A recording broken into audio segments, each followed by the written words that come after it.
Basim Ebne Ishaq, are you ready to give up who you once thought you were? I am.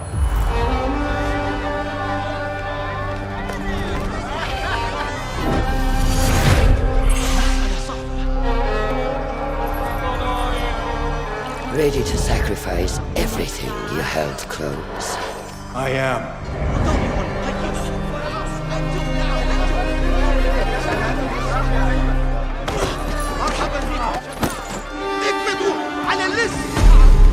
Are you ready to leave your life behind and walk the path of shadows? I am.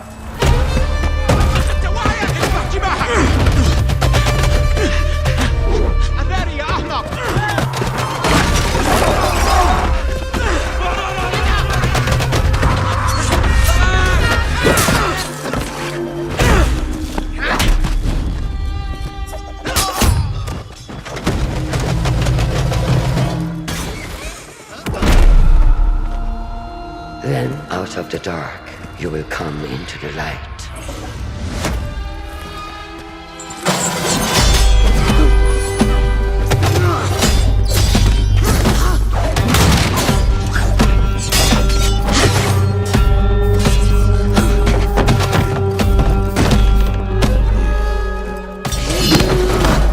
And from the light, you will return to the dark.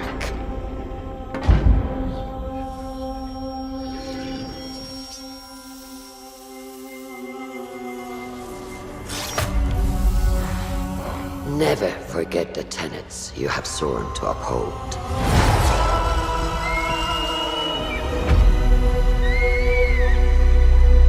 Stay your blade from the flesh of the innocent. Hide in plain sight. Never compromise the Brotherhood.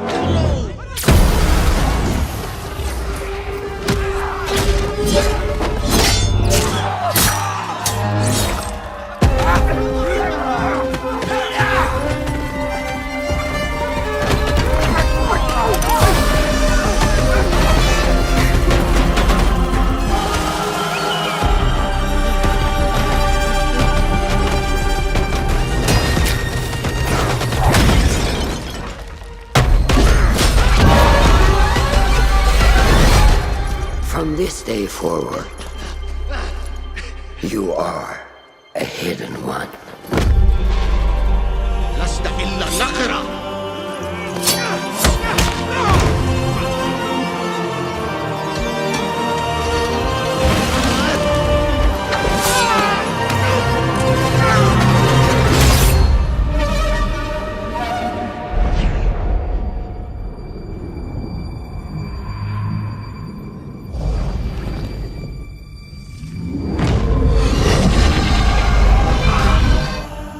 Assassin's Creed Mirage, coming 2023.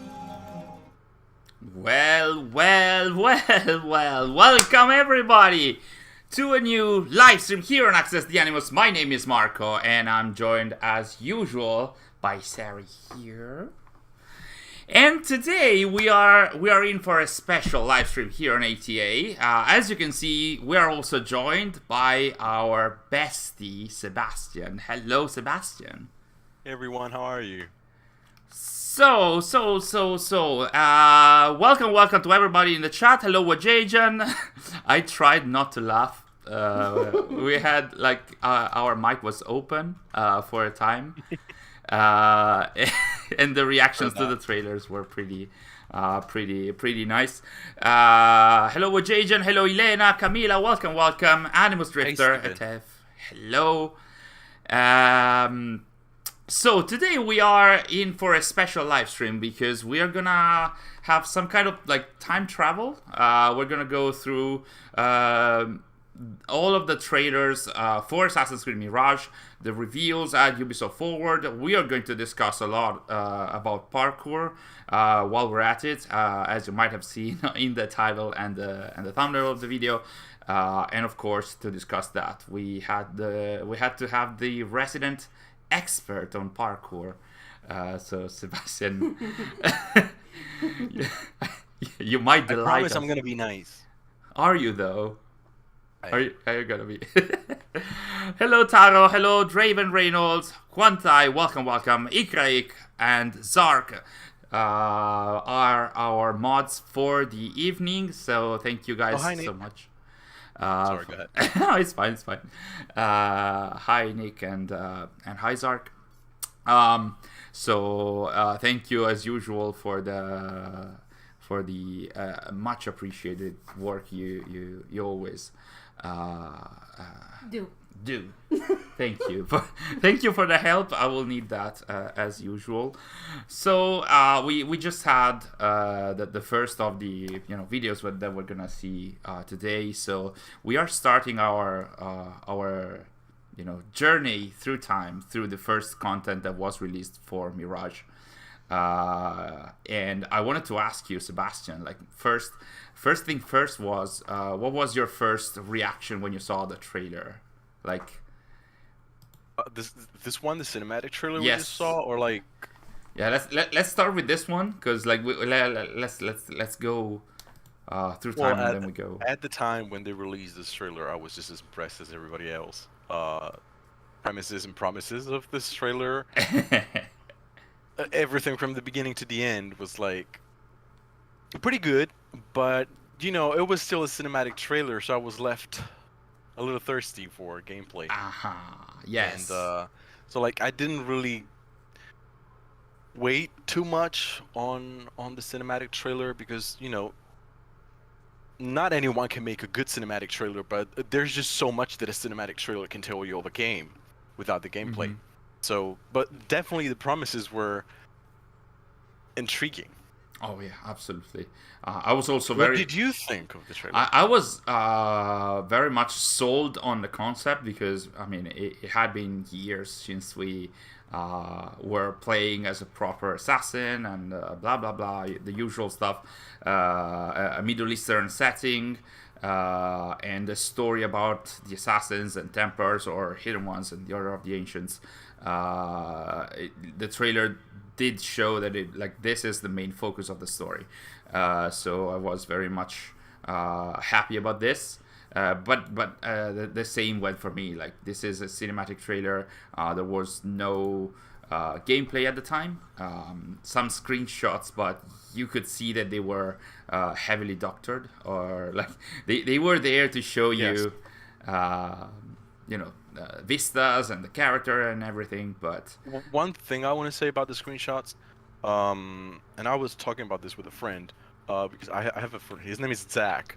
Every time there's new AC content, we go over it together. Like we watch the thing frame by frame. And one thing that we kind of pointed out last time, which was a few days ago it was right after the Ubisoft forward, is how we, at the time after the cinematic trailer dropped and they released a bunch of gameplay screenshots, which ones the ones that are like heavily manipulated to look like very good. And I remember we were looking at those together on a call pretty much like this, which is we're not live. And we were zooming on every little detail and we were like, this looks very good, this looks insanely good. But we were also worried that these also look like heavily manipulated, like these look doctored, so the game is probably not gonna look this good. And it might be too soon to say so, but then the gameplay dropped, and we went over that, and we did a comparison. I don't know if you, Sarah, if you have the images at hand, like the first screenshots that they shared with, Basim and the city, and just pretty much images of the environment. Yeah, I'll go. And if you compare them with we can gather them. Okay. If you compare those with any screenshot from the latest gameplay footage that we got, it looks much better. Like my worry was that when the gameplay would drop, that the city, that the environment, in general, the gameplay would not look as good as those screenshots. But I think it looks better than those screenshots. Yeah, if you do a comparison, you will notice it. The city itself looks much more alive, much more believable, and just the graphics in general looks absolutely stunning. I do have a bit of criticism about the graphics. It's no big deal. Like I don't want to drag Mirage yet. Yet. Because I think, as I said in one of my tweets, I think that the team working on this, Ubisoft Bordeaux, right? Yes. I think that they're doing an astonishing job with what they were given. Yeah, I agree. I agree with that. Like, it's my understanding that they did not start from scratch. They were given something, and then they were working with it. If this game was supposed to be a DLC to Valhalla, so I already knew at the time with this information that there was just so much that I could expect from Mirage. True. It could be anything. At times, there were times during the gameplay trailer in which I thought this looks 2017. It does not look 2023. But then there were other instances in which the game looked absolutely gorgeous, and it was not CGI. So maybe it's just some polished work that they needed. And this is why I don't want to drag them yet, because overall, I think they're doing a great job with what they were given. I absolutely agree. Like, we're gonna go into the gameplay trailer later, but yes, there are some shots of that, and also the story trailer. You can see that there are some shots of that, of an area or some 3D models and stuff that still need to be polished compared to other shots from the same trailer. I mean, this kind of like... Hey, Six Keys. Sorry. Hi, Six Keys. We did see something very similar with Valhalla, like when during the E3 window, when Valhalla was presented, the character models and the environments also, they seemed to not be on par with the expectations by fans, and then by September, October, everything was super polished and everything. So I think we can still expect some, like, this is the screenshot that we're seeing right now is one of the ones that this is exactly the screenshot I was talking about. Yeah. Because at the time it looked absolutely beautiful, and I was like, I hope it's gonna hold. Like, I hope it's gonna look this good. But what we got the other day at the Ubisoft Forward looks much better. Yeah, much better. Yes, absolutely. And I think, like, of course, like, these were screenshots. They were like heavily modified based on the build that the devs had sometime before the announcement in September. So now we are almost a year or like 9 months after that. So it does make sense. And depending, like, usually what is presented dates back to, I think, weeks or months before it is released. So the trailers, because they need some work behind the scenes, they are not necessarily from the most recent build. We did see in a few weeks ago there was like the dev diary, which showed some very recent. I wanna watch that too. I don't know if you have it. Yeah, because there is something I want to talk For about. context, I asked them, which trailer did you want me to show? So basically, yes, like Sary said, she asked us hours in advance, which videos would you like us to, would you like me to prepare and stuff, and we did mention the main trailers, and obviously we did not mention the dev diary. About this. So But obviously, before we move on, I Yes. want to ask you something. Yes. Because We you need guys to find a way do to get you inside do without news. being You Yes. always are up You to could date and drag keep the us battles all to up look to the date other with way. everything Assassin's we Creed. try our But I best. think there is one thing that your audience will like to hear, which is a little bit Okay. more of an opinion-oriented kind Okay. of Yes. conversation. Uh-huh. So I would like to ask you, of all the things that they've shown so far, from the cinematic trailer, Erase the fear. included the dev diary, Okay. to all the things that we saw so Find far, the stillness. one thing, And let's go. even two things, Okay. that you like the most, and two things, or Okay. even more, like if you have Okay. that if you didn't like the least, or at least that like left you a little perplexed. Okay. Okay. So 2 and 2. Yes. Feel free like to add if you have. Oh, okay. Of course. I'm gonna say. The stage is yours, Basim. Are we talking like general topics or specific features? of everything. Everything, okay. Nothing specific. Like, Okay. like we don't have to talk about like it's not about either parkour or like the story. Yeah. Of all Okay. that we've seen so far. Like, for example, and I'm gonna let you talk. For me, the thing that like left me the most. When we got the opportunity to work on the next game of the series, we sat down with the rest of the core team and asked ourselves, as fans, what kind of Assassin's Creed game we'd most want to play. Many of us felt the desire to revisit some of the old imagery, narrative theme, and get get pull out all the tools to get through it without getting detected, which is like you can only dream Yeah. of that in Valhalla, for example. Yeah. So that was the top thing for me. Like the thing that of all the footage that we saw, that when I saw it, I was like, oh, this Yeah. is amazing. This is making me happy. So, yeah. did you have a moment like that? I think it was like something similar. Like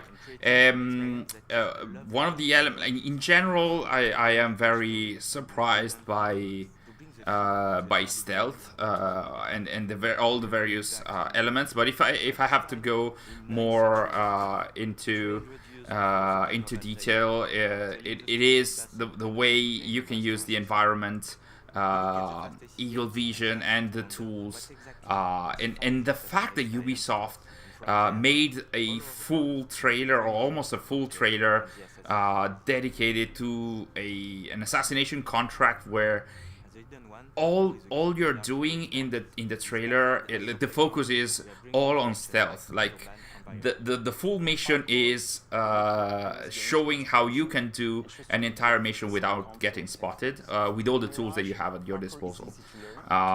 If I have to choose a specific element that I was very happy to see back in the game, it was in the dev diary. It should come up at some point. It's the bench assassination.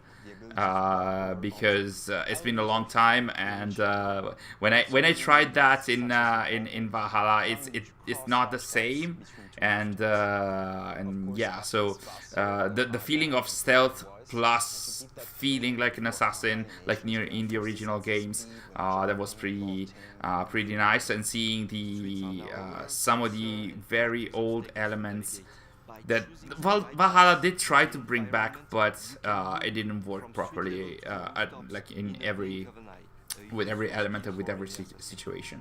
So, because they're like, you can sit on benches, they are part of social stealth in Valhalla, but there's not really social stealth.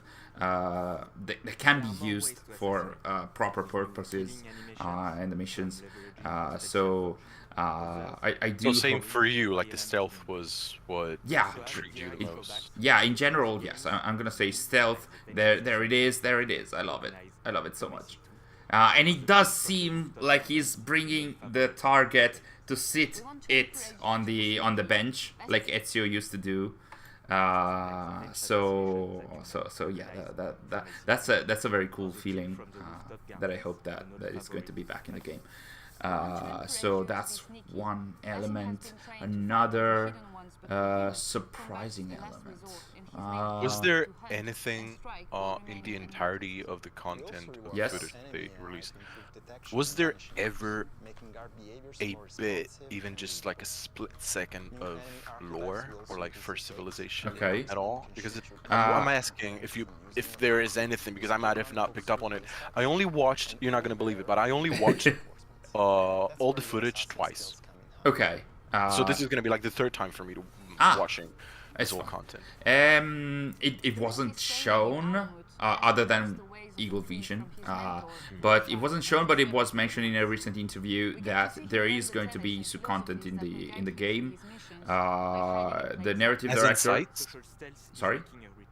As in sites, like they didn't. She didn't. say anything about she that? didn't get into detail, but she said the narrative director, Sarah Beaulieu, she did mention that there is going to be some Isu content in the game, and she said something like the Isu are at the core of Assassin's Creed, like the assassins and stuff like that. So of course, she said something like, of course, there's going to be some first civilization stuff.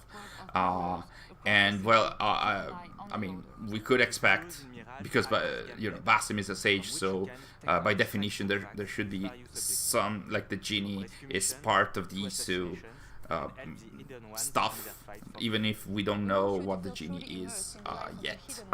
but we can expect something like that, and I would imagine some pieces of Eden or Isu sites. I'm not sure, not quite sure yet. Do you think, Yes. since of all the ancient Assassin's Creed, do you think there's gonna be like a meaningful connection to the very first? Not just in like aesthetics and everything. Like if there is gonna be something for Altair. As far as I know, it was mentioned that because this happens, like this game takes place 3 centuries-ish before AC1.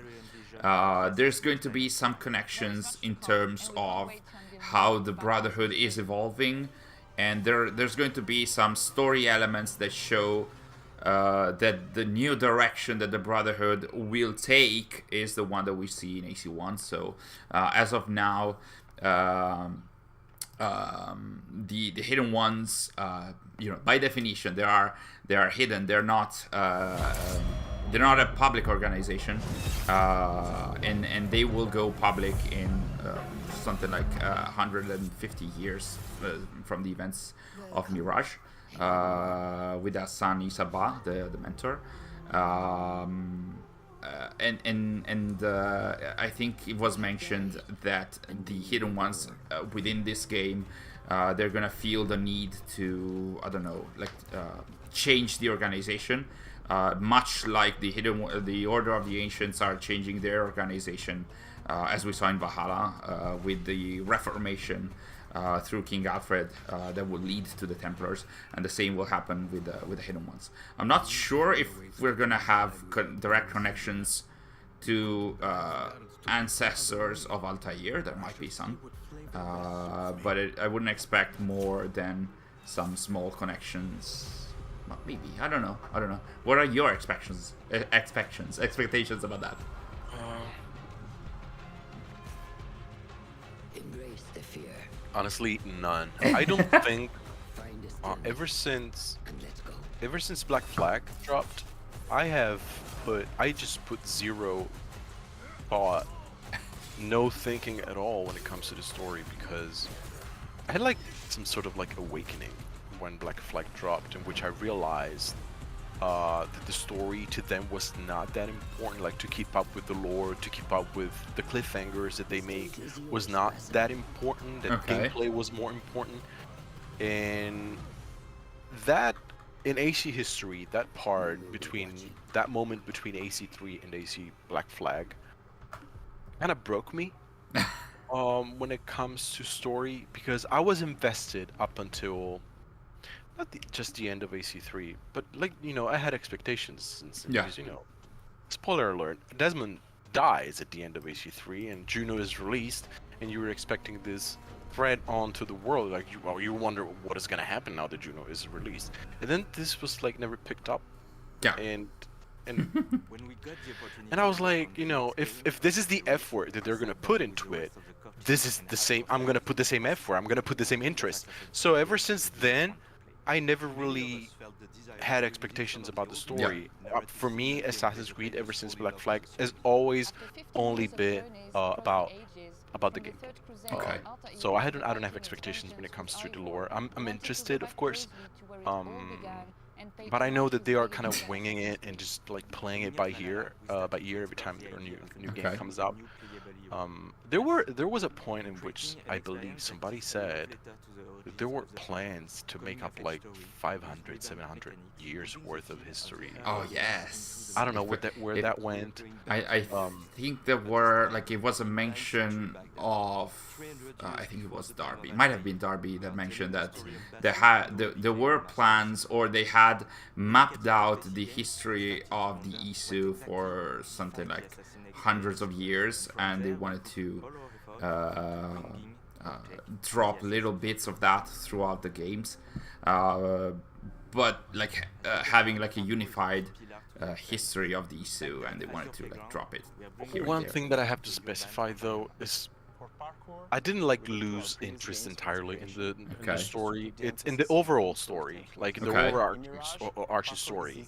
But when it comes to like the story within the simulation, that I'm interested in it. Okay. It's all the modern day and how it interconnects with the other games that I do not believe in anymore. Okay.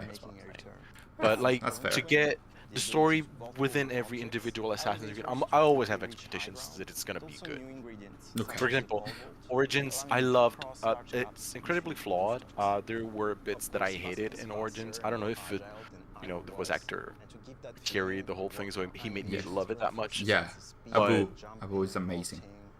I love the story at the end of the day in Origins, outside of the simulation, and that's I'm content with this. Yeah. So. Spoilers for Juno, she dies. I'm looking at some of the comments in the chat, which is seeing the various reactions about spoilers. Desmond dies and Juno dies. I have Was zero. there- hope for- Sorry. Was there something that left you perplexed? You mean about like the entirety of the content? Perplexed?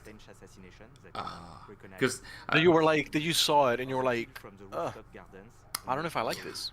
If you even had that moment. yeah, I'm thinking of that because like the aspect that I was less impressed by was parkour and how it feels janky, but it didn't leave me perplexed because I expected that, so it didn't disappoint me in a way. Like I didn't expect a revolution, even if the devs at the time in September they themselves were drawing the comparisons with Unity, and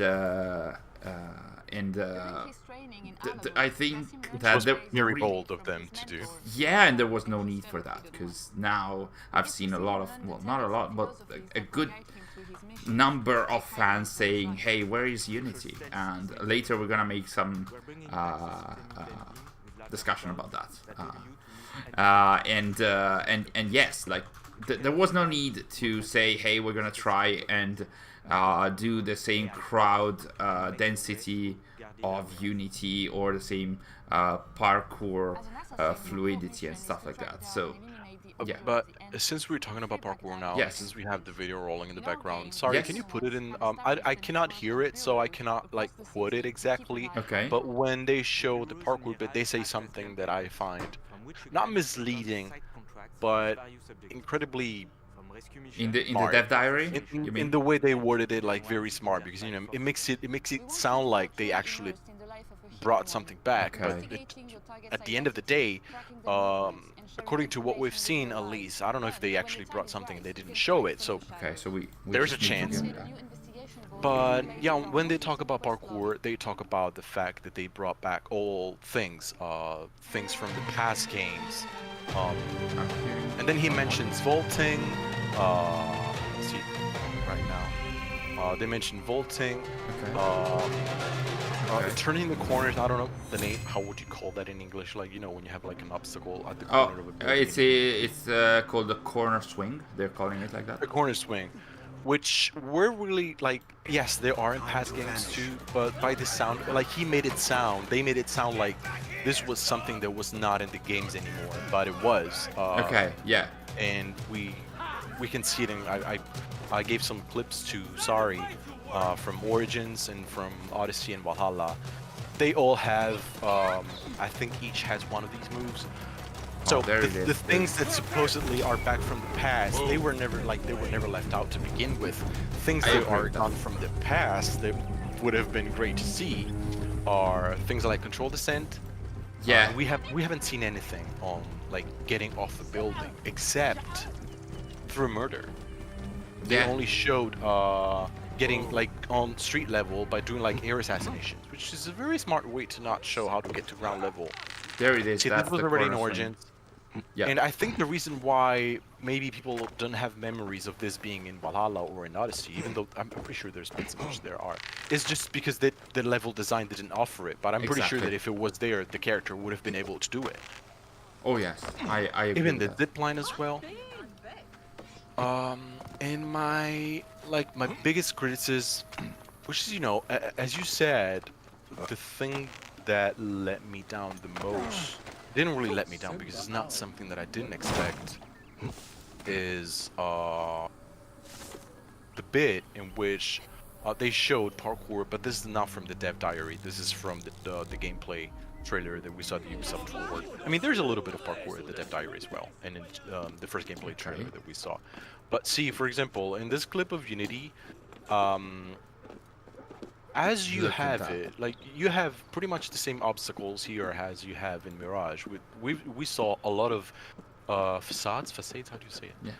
That have like a lot of beams, right? Yes. Can you play this one again? And like the thing that I want to highlight in this video, for example, and keep in mind the video from the Ubisoft Forward, is how you have options here. You have the beams, but you can ignore the beams, and you can like do a trick by pulling like jumping against a wall, and you can do this route in a whole bunch of different ways. My concern, which is, it's not a concern, I think it's just the way things are, is that Mirage, yes, will have a great level design, that will be perfect. Like if you pick Arno and you throw it in Mirage, I think that will, like, everybody would have a blast. But Basim in Mirage is pretty much like Eivor in places like Jorvik, because Jorvik has an incredibly good level design when it comes to parkour, but you don't have the mechanics to take advantage of that. Exactly. So what I'm saying is that talking about Unity some months ago was very bold of them, and I don't think they're going to be able to mimic that, to deliver that. They can add new things like the pole swing, which is going to be useful, I'm sure. But as long as Assassin's Creed doesn't bring back options for players to take on a route in a creative way, it's just not going to be the same. It's just that the promise is not going to be delivered, because if I have a route and I have only one way to get through it, there's not a lot of fun. Look at this one, for example. Yeah. I'm even going back, and it's like there are so many ways in which you can go back and approach this route. Because yes, you have many beams, and they are all placed at different heights. But not only that, the reason why you can approach this route in many different ways, it's because you not only have the options of the walls, but it's because you also have like control descent. Yes. So it's not just the animations per se. It's not just like the cool flip that he's doing. Like he might not be doing that flip. We don't care that much about that cool twist. But we managed to get down. So like you jump on a beam, and you have like the options to either like up on the other beam, on the next beam, or like to go down with control descent, or just jump on the wall and take another different route entirely, which I don't think Mirage is going to be able to offer. I think it's just going to be straightforward, and that's a pity. I would have loved for Basim to, if not have the same parkour as Unity, to at least like have something similar, because at the end of Valhalla, spoiler alert, Basim is incredibly agile. Oh yeah, absolutely. The boss fight with him is like he's all over the place. Oh yeah. So I agree with that. Now we're seeing some Odyssey parkour. I agree, especially about the topic of providing options and more ways to do the same approach. And I think I saw, I mean, something that I was hoping to see, and maybe it is in the game because it's a similar parkour to Origins, is the side ejects and the back ejects, and we might still see some of that. It might still be in the game, but like one of the because I'm not an expert in parkour, so I did see a tweet by Leo K some time ago where he mentioned that another thing that's like the side ejects in Origins, which there are so There might be in Mirage as well, but those side ejects and back ejects, potentially, I'm not sure if they are there as well. They do not allow you to get to a higher level in height, like you get to the same level or lower. So it also felt not super useful when you are we're not trying to do that in Origins, which also doesn't always happen because you need to trigger it in a specific way. So I'm also worried that even if those are in here, they might not be super useful.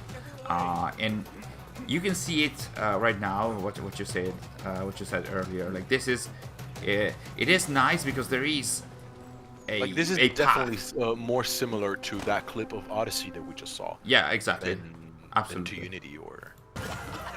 Yes, like that's there is a path that you are choosing.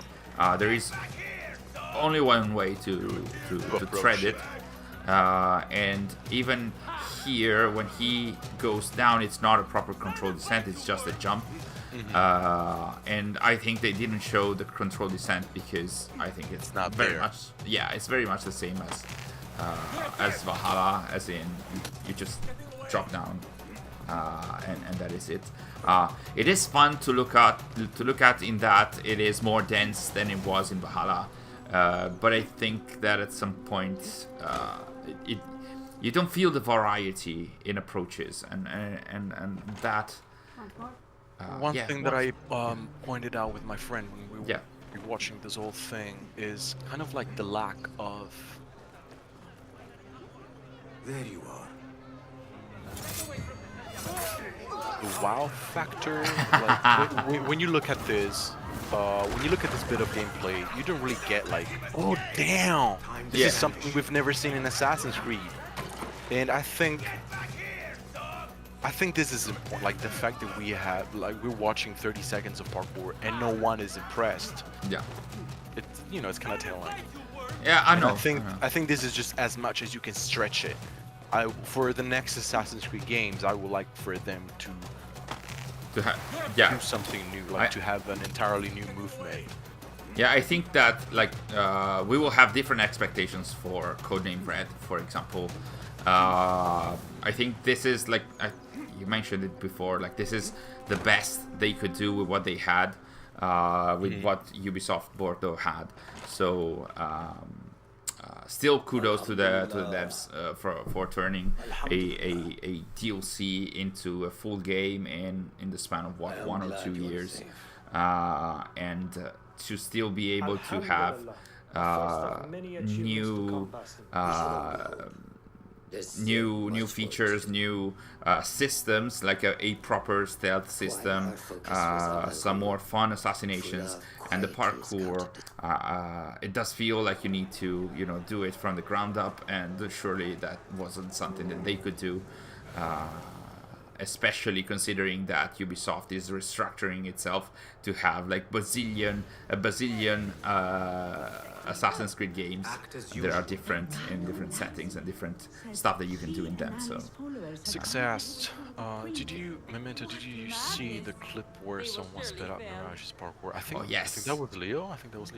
How do you feel that would affect the feel of parkour? I think it will make, even if they don't add new animations and bring things back such as side eject, back eject, very important things to me. Manual jump. Yeah. Did I say jump? Jump.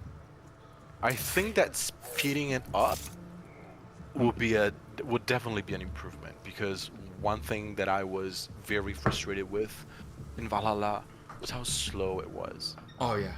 And yes, of course, I know this is a work in progress. We're just commenting on what we're seeing so far. Of course, there's the hope that certain things are going to be improved when the game comes out, but also I think it's important to not get people hopes too high. And for example, one thing that I didn't have my hopes high on, and that actually did improve a little, is there's a difference in the cloth physics. You can see it here too, between the first gameplay trailer that we saw and this trailer. So this says a lot about probably the time between these two footage, the gameplay. even if it's like it's still a little awkward, like there's something wrong with it. I cannot quite put into words what's wrong with the cloth physics.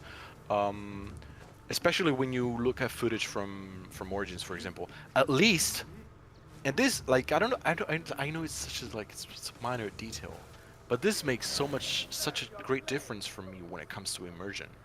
At least they're not glued to the buttocks of the character anymore, Yes. as they were in Valhalla. Which Yeah, was, in Valhalla to was. me, it was very frustrating to see. So I'm glad that they're working on improving this. If it's they're still not there, but at least the ropes are not glued to the legs anymore, and that's a win for everybody, I think. Oh yeah, I absolutely agree. So this is, and I was mentioning this because this is one of the things that I didn't think they were going to improve, but they did. So who knows? Maybe they're doing the same with parkour, but I don't want to get my hopes too high for that. Yeah, I agree, and I think, like, I was thinking, like, before we did the stream, I was thinking of, about these topics and what we might talk about.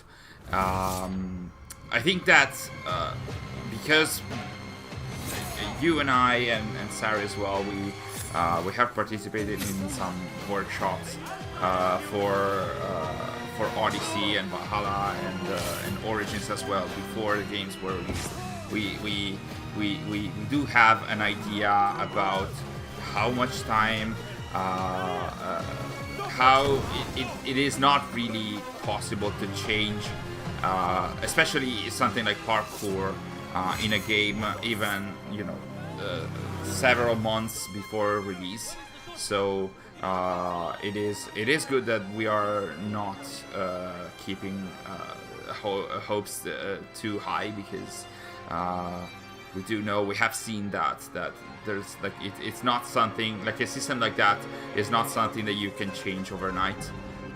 So if they weren't able or decided to not focus on overhauling the system, it is also because of the time constraints, and I think that the actual expectations about parkour, we might have those for Red, depending whether the devs also are focusing on that or not.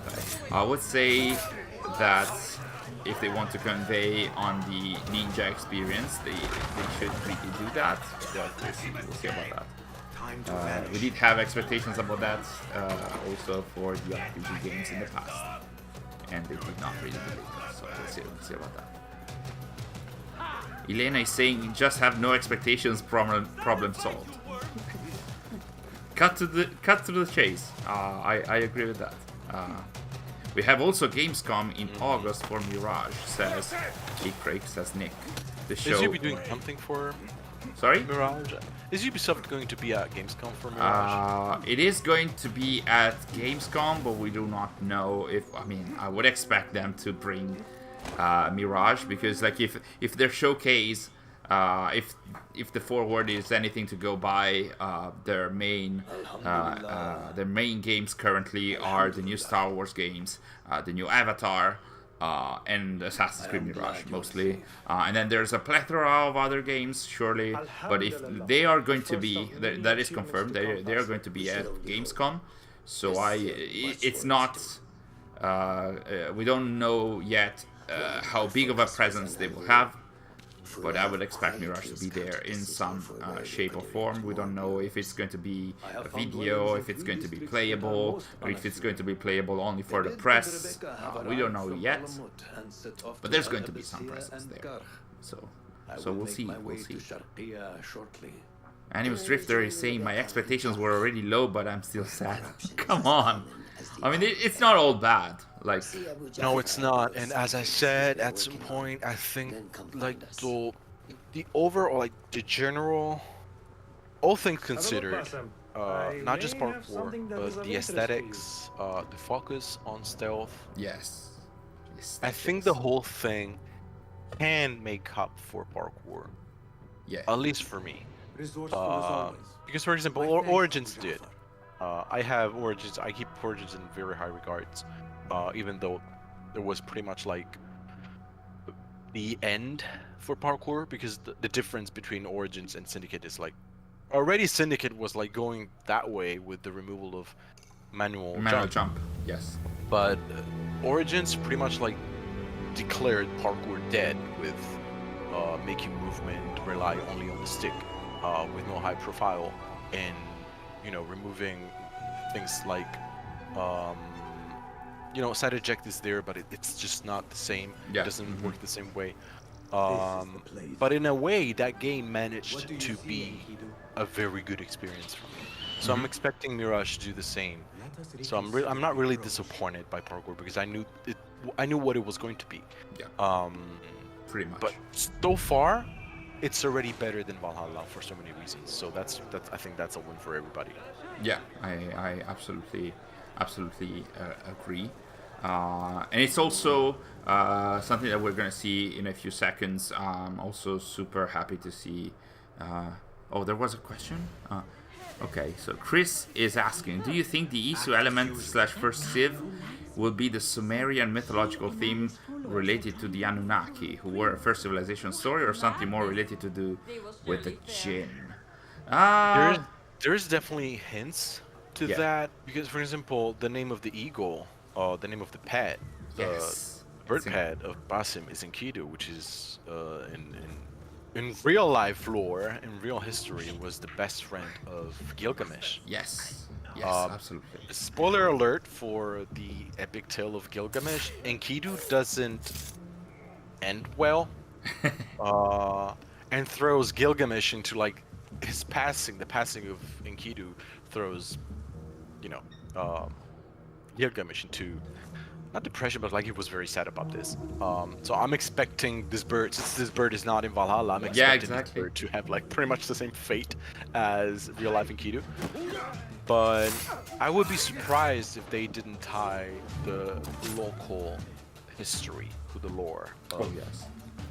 Especially because the history of this land goes back several centuries before the events of Mirage. So there's a lot that they can do with this.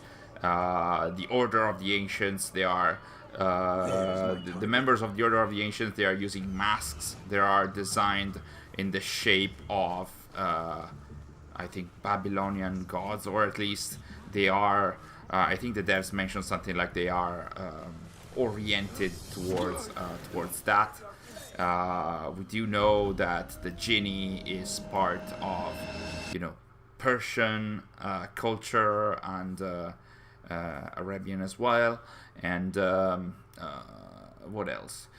We did see for a very brief moment. Well, we're seeing these are the masks based on the deities. Yes.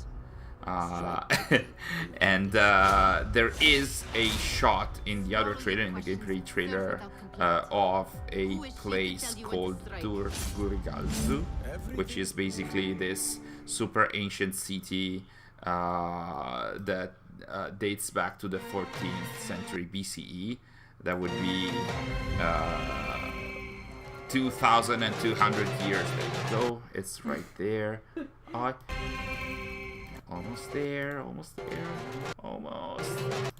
There we go. This looks. This is giving First Civilization. Yes. So I don't know what's gonna be, but this is basically, it's a ziggurat that exists in real life. It's placed atop one of the temples in this location called Gurigalzu, which is located in the desert around Baghdad. It's 40 kilometers. It's fine. 20 kilometers from Baghdad. And basically this city, it was built in the 14th century BCE, and then it was abandoned in the 12th century BCE, so 200 years later. And there were several temples dedicated to the Mesopotamian gods in there. So we might really expect something about the Isu in there, which also proves that, like it was mentioned already, there is what they call the wilderness. It's an area around Baghdad, so you don't only have the city as in Unity or Syndicate. There's it's gonna be like Assassin's Creed's Frontier. Yes, but I would expect much much less extended than what we see in AC3. maybe my expectation is something. Oh yeah, Sary is showing an actual video of doing Guriyazu, and yeah, we might have a map like, I don't know, the extended map beyond Baghdad could be something like extension of the maps in the DLCs for maybe more like this. We don't really know. This is the ziggurat atop the temple, and I thought this could also be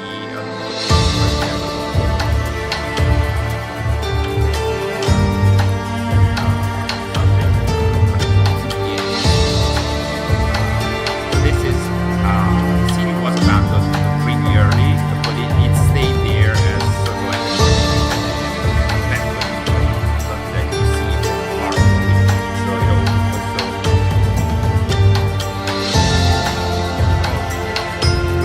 the video. The audio of the video is too strong. Okay. Sorry about that. Yes, we turned too loud. Sorry, guys. Okay, so as I was mentioning, this is the ziggurat atop one of the temples in Dorgurigalzo. The city was abandoned 200 years after it was founded, but it stayed there, and it was. We didn't have anything. It stayed there as a beacon, as something very recognizable from afar. So it also helped people to orient themselves around there. And it is confirmed to be in the game. So we do know that there's this extended area around Baghdad. There's also another place called Al Anbar, which is 60 kilometers from Baghdad, and that is also in the map of the in the map of one of the game editions. So we do know that there is something that we can explore around there. It's definitely going to be an easy temple in Mirage, says David. Definitely a synchronization point, says Shadow Knight. So yes. And so yeah, so we had to travel through time, but I think we have seen most of the trailers already while we were discussing. Wow, you're talking, so yeah, we do tend to talk a lot. This animation that was kind of tricked me. I thought he was like going to go up, kind of like Arno in the trailer. Okay. Diagonally. Then Oh. that, which is super cool. Like it's a new thing, so I'm like excited. Yeah. There.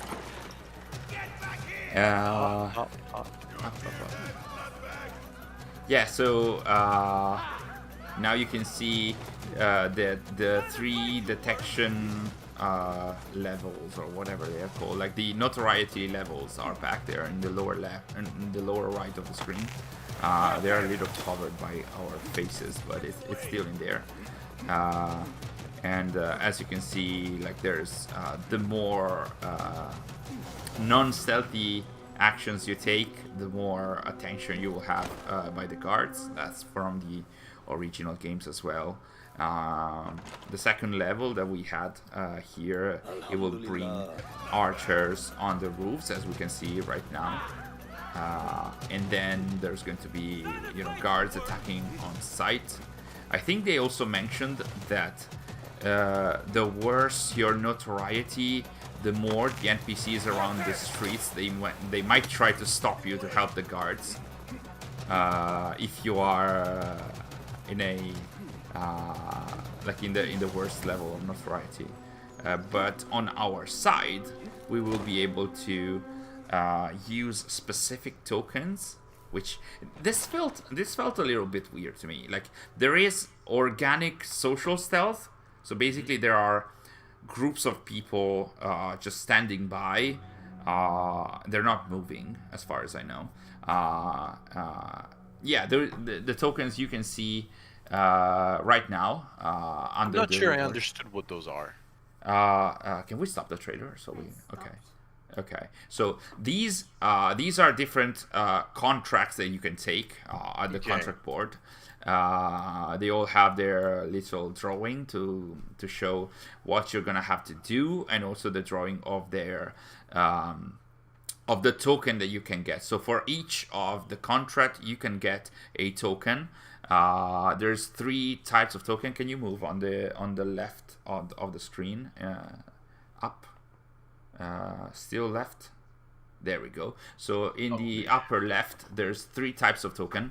I'm not sure what. I think those are because if I'm not mistaken, they mentioned something like there are different types of factions that you can bribe in order to have them do stuff for you. So I think these are the 3 types of factions.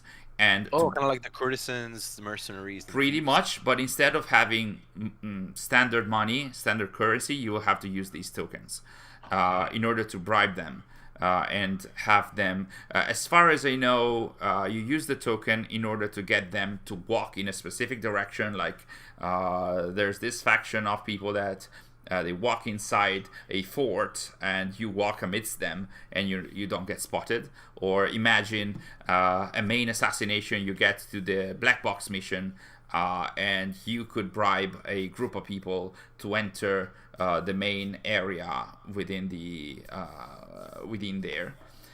So this is a second component to the social stealth in Valhalla, in Mirage, because you got the organic groups of people that are standing there. You can stand with them, and guards will not spot you. But while in all the other games, including Valhalla, the groups of people were also moving, and you could move around them. It seems like in this one, unless they're going to prove otherwise, you will have to pay these tokens in order to have groups of people move in a specific direction that you need, which I'm not too sure I'm happy about, because it does, like, because you can get a single token per assassination contract, and it seems like the assassination contracts, like every other mission, they can't be replayed, even if it seemed like the narrative director mentioned something like that, but it's not like that. It was debunked. Maybe these missions are like the randomly generated, like computer generated, like the game just keeps producing. I hope so, because otherwise it would make this currency very scarce, which means you wouldn't be able to take enough. You wouldn't be able to use this opportunity enough. Like, this wouldn't be used. And personally, I'm not even opposed to this mechanic, like to have a portion of the game dedicated to creating content that it's just like gonna go on forever. Because like if I like a game, and I just want to dwell in it, I will love for the game just to continuing to give me things to do. Exactly. If it's like it gets repetitive or not. Yeah, because like we can see it right now. This is a they showed it in the dev diary. You use the token, and you have a group of allies that walk with you.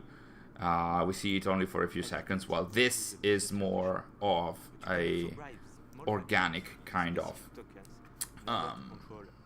social stealth.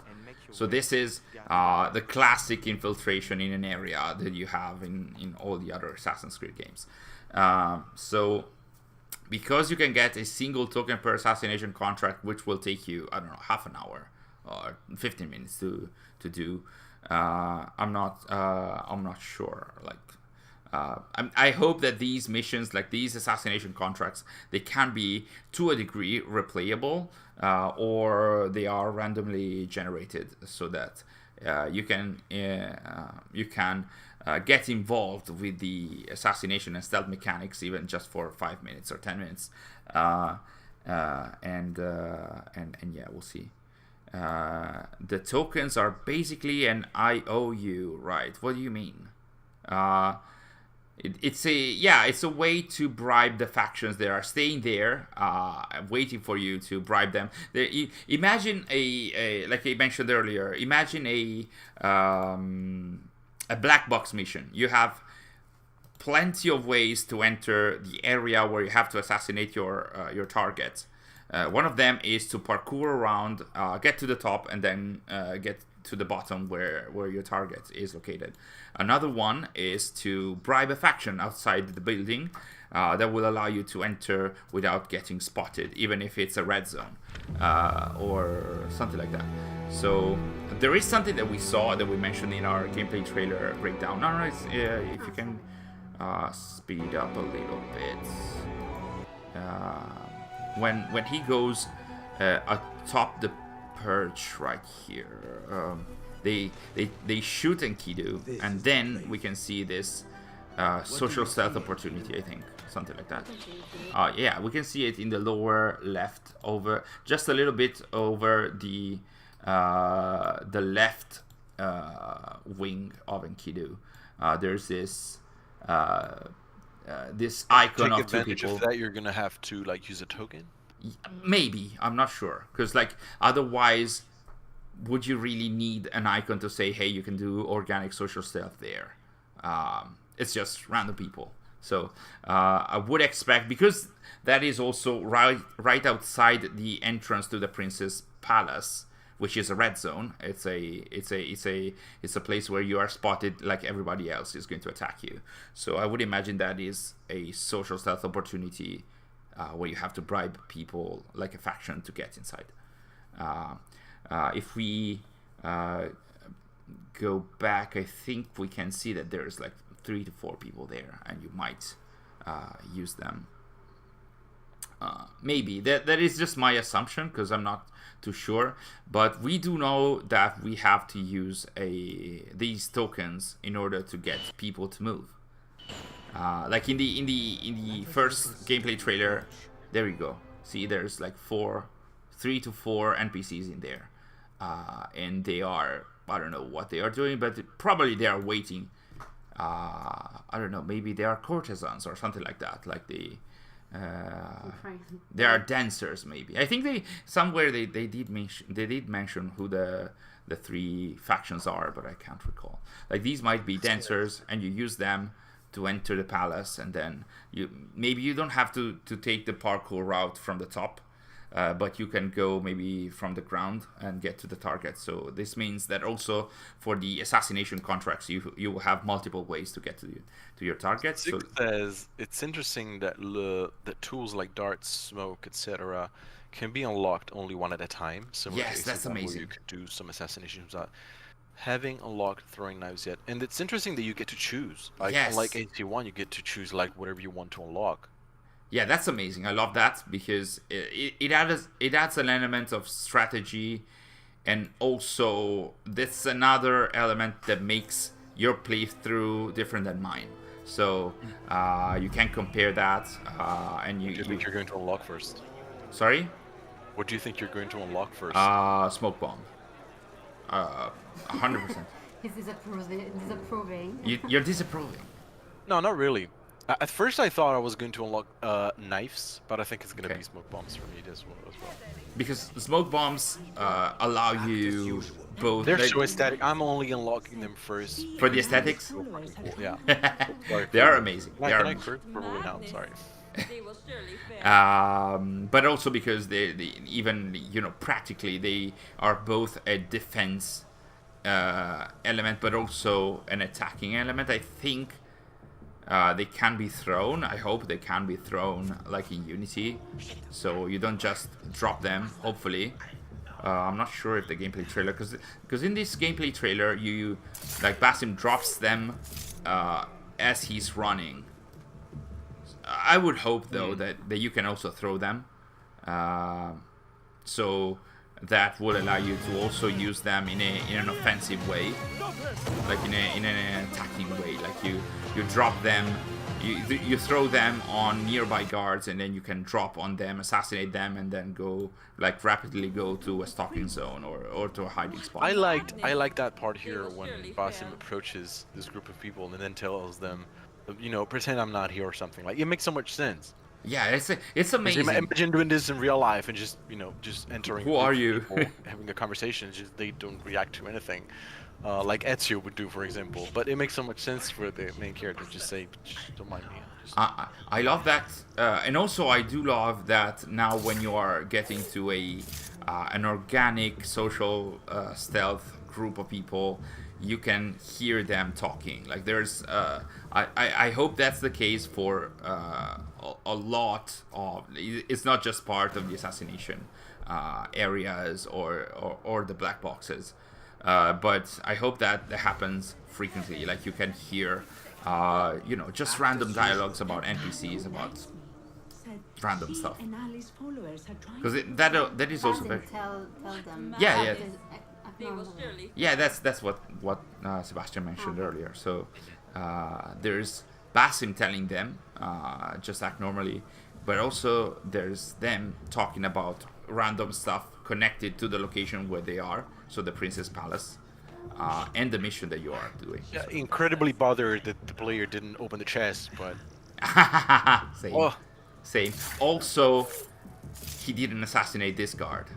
Same. This bothered me. And by the way, when he gets atop of that tiny tower there, we do see a yellow indicator that shows that somebody saw something. Yeah. So if this was Valhalla, the very first guard that you killed, the whole place would be absolutely. So basically, when you are spotted and you are and guards are actively attacking you because they saw you, the icon is red. The one that we see that is yellow now. So the yellow icon here says that guards are wondering, like something happened around them, and they are looking for like they might have found the body of one of the guards, or the guards that we sleep darted. He might have woken up because we didn't kill him. So the yellow indicator is that they are searching, and so Basim should have assassinated him and maybe hidden the body. This might be investigation phase because of the dead body laying around. Yeah, I think it is the investigation phase. Like this is them searching for you because something is wrong. Survey the area and keep. Sorry? Something is sus. Yeah, something is sus. The fact that they forgot to put the mark on Basim's neck is incredible. Let's go to the story trailer. Did you know that, Sebastian? What? Let's go to the story trailer. So that's even better. Like, do not look at the chat, and let's see if you notice something. I'll spot it. I'll stop it right where I don't have to look at the chat. Okay. Yeah, do not look at the chat right now, and let's see if you spot something. You know exactly where to look. Where, right? Sorry. Okay. Hold on. Give me a second. No second. No time to. What do I have to notice? Let's see. Okay, do you notice anything? This was one of the instances in which I said the game looks 2017 and not Yeah. 2023. Yeah, I think that the first part of the game where we have young Basim needs to be polished heavily. I'm not sure if they're going to be able to do that, but there is something very plain that is missing from this specific shot. Something plain that is missing. I don't. Some locks of hair? No. What am I looking at? It is something black that is missing, but it's not locks of hair. And it should be. Eivor didn't have it. Eivor originally had it, but then you couldn't see it. But then the kiss of a wolf stole that. Shouldn't he have like some sort of scar there? The mark on the neck. There is like this, and it's not there. It's not there. They either forgot. But is it like? Are we sure that it's not maybe a little lower and we're not seeing it, or is that exactly what it's supposed to be? It's supposed to be around there. Maybe it shows up when he has the awakening. Probably. I think that Eivor has it right from the start. I'm not sure if Kid Eivor has it. I never checked, to be honest. Doesn't Eivor have it when... No. I'm not sure. I forgot everything about that game. Because like the mark on the neck, he has it in Valhalla, obviously. When he's a kid? When she's a kid? When Eivor is a kid, I'm not sure. I never checked, to be honest. Should I go and search? No. I mean, that would take there you too eventually. Yeah, sorry guys. Again, I'm really not like a lore expert. Like I don't keep up with the story. It's fine. It's fine. I forgot pretty much everything from Valhalla.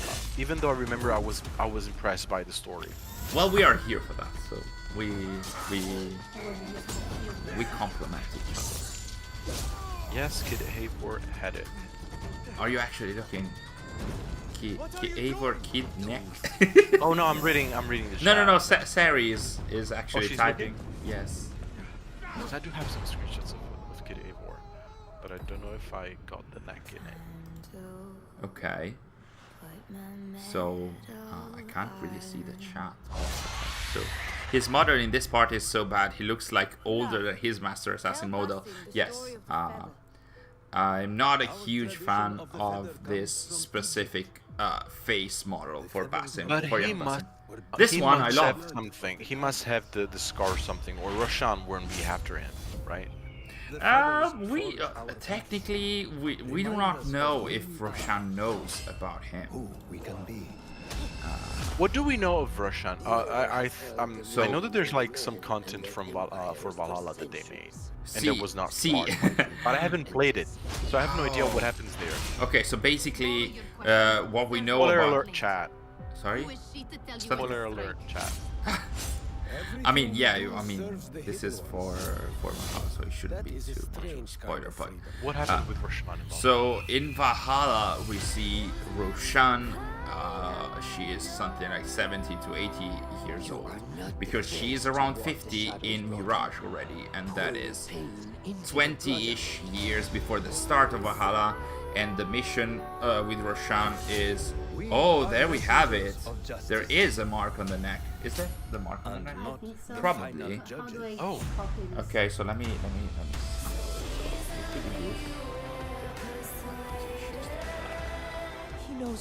You said it. So we're gonna. Sary found the mark on the neck of Kid Eivor. But anyway, so Roshan is something like 70 to 80 years old in Valhalla, and basically she went to England because she is tracking a target of hers that has been nagging the Hidden Ones, or her specifically, for a long time. If I'm not mistaken, she says something like she left and then she got back, something like she for a time she might have not been part of the Hidden Ones, or she didn't have her hidden blade for a time and then she got it back, something like that. Basically, can I take a moment to appreciate Sarah? What are you doing? Let's. He's doing. I'm seeing. I'm not seeing the stream, so I'm not seeing what people are seeing. I'm seeing your screen. So I'm seeing like screen, Sarah yeah. working like really hard to move things around and place them. Yes. Thank you, Sarah. Yeah, Sary is doing God's work behind the scenes every time. Go on. Too much. Yeah. But yes, you Sorry, can see. Go ahead. You can see Eivor's neck mark, even when she's a kid. I think that's the mark on the neck, even because she has short hair, so that couldn't be a lot. So anyway, Roshan goes to the UK, to England, to kill a long time target of the Hidden Ones, and she teams up with Eivor to do that, and eventually, sorry. Who's the target? The target is a lady called Alcila, which means something along the lines of the witch or something like that. Does she ever say anything about Basim? Not really. I don't think they mention anything about Basim. Kind of random. Because Eivor does not mention anything about Basim. I'm not sure when this is supposed to take place. I think it's after the end, the main endings of Valhalla, so that's after 878. And Roshan, in the end, from this lady Alcila, she gets some plans, some documents that will lead her to Jerusalem, and it doesn't say what she's going to do. The implication might be that she's going to go there to found a new Hidden Ones Bureau, probably, or something like that. Or maybe that there is the Isu Temple that we see in Assassin's Creed 1. Though it's not really the Isu Temple that we know of right now, but basically where we see the Ark of the Covenant and stuff like that. So where we find the first Apple of Eden. So maybe that's what drives her to Jerusalem. But that's the end of her story that we know of. But in here we know that she fiercely believes in the Hidden Ones, so she's very much hell-bent driven on the Brotherhood. She has a past that she doesn't want to talk about. She is of Persian origins, if I'm not mistaken, and her origins will be described in a newly announced novel called Daughter of No One that will take place 40 years before Mirage, and I think we'll see how she joins the Hidden Ones. Could the woman who asks about the story of the feather be Rebecca? Maybe. We'll get into that too in a bit. We'll get a little bit more in the story trailer. But yeah, back to Roshan to finish this. Basically, she's now a mentor in Mirage, and she is a mentor to Basim especially. She is one of the, in terms of characters that we know of, that they are going to be in Mirage. She is one of the most high-ranking members of the Hidden Ones, because the other Hidden Ones that we saw are just they're not even Master Assassins. Maybe Fulad, who is the black character that we saw. I think they are Master Assassins, but only Roshan is a mentor, and there might be the Master Mentor Rayhan that was mentioned in Valhalla as well, but we don't know about that. And there's going to be a huge conflict at some point between Roshan and Basim. We saw that in the story trailer, because the story trailer is super interesting. We're gonna release a video about that either tomorrow or the day after tomorrow, because there's a lot of conflict in the story trailer. Like, there are characters that are telling Basim, think for yourself, do not blindly obey to the Hidden Ones. And there are other shots of Roshan saying, you have to pour your pain into the Brotherhood. You have to, you're not the first broken person that have joined the Hidden Ones, but you have to, work for the Hidden Ones and follow what you're being told. And then there are friends that are saying, who is she to tell you what to do? Who is she to tell you when and where to strike? Well, it's like I haven't even watched it. I'm realizing all these things now that you're saying them. It's incredible how I paid no attention to anything. Just what I'm looking. I mean, you did say you watched those only twice, so I only watched the trailer 2 times. Yeah. So it's fine. I mean, the second time that I watched it, it was pretty much without audio because we just kept moving frame by frame. So that's more than understandable. I think this is going to be an interesting conflict that we're going to see in the game, because it's like this outer conflict. Like it's the conflict that Basim has in the outside world, while he's also having the inside conflict with the genie and the memories of Loki within him. So I think it's going to be a game about conflict, and it's going to be interesting, because it's not just we're playing as the assassin. I think it's going to be much more. But yes, there was something that we were about to talk in there. Rebecca. Oh, Rebecca, yes. So, Sixi is mentioned. Did the story trailer show an antagonist? Yeah. Kind of like Cesare to Ezio, for example. There isn't a main obvious antagonist. As of You now, think it's gonna be Roshan? I don't think so. I mean, I think that the objective is to kill the Order of the Ancients, like the members of the Order of the Ancients, those are the supposed main antagonists. There's going to be, I think, 4 to 5 targets, main targets, because there's 4 districts to Baghdad, and each district will have a main assassination target. There might be some other members of the Order of the Ancients. There's going to be what they call I want her robes. I mean, if they're not going to make them unlockable, there's going to be other methods to get those robes. For sure. I think there's going to be like the story will be more about Basim. Yeah, can we stop here? So I'll go back to that. Like the story will be more about Basim falling into this vortex of conflict that will... Right, so maybe the antagonist is himself. Yes, pretty much. I think that eventually he's going to lose the fight with himself, and he's going to turn into the Basim that we know of. And I hope that at the end of the game, we will he will change his voice into that of Carlo Rota, and he will say like fascinating or something like that at the end. Oh man, I could hear him. Yeah, absolutely. So, but yeah, back to Sixky's question.